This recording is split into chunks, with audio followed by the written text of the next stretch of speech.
bago mo i-blow yung candle, syempre mag-birthday wish ka muna, okay? Go, it's your birthday wish. Say it, yan na.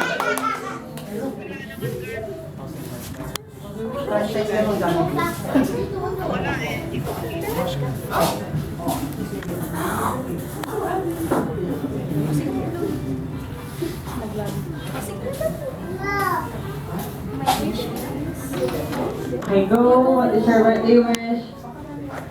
Kaya na po na candle, go. Ayan, sa Jolly birthday. Okay, okay muna tayo lahat. Dahil sa Jolly Adults. So, syempre, magbibigay pa ng birthday message si ma'am sa kanyang anak na si Sir Alexander. Hi, happy birthday, Alexander.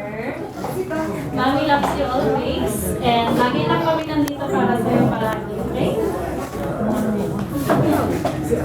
Bakit sa kanila po lahat na nandito ngayon sa kanyang birthday celebration? I want to thank everyone po for coming here today. Your presence is very important na nandito kayo kahit alam ko busy kayo. Thank you so much for coming and I hope you enjoy.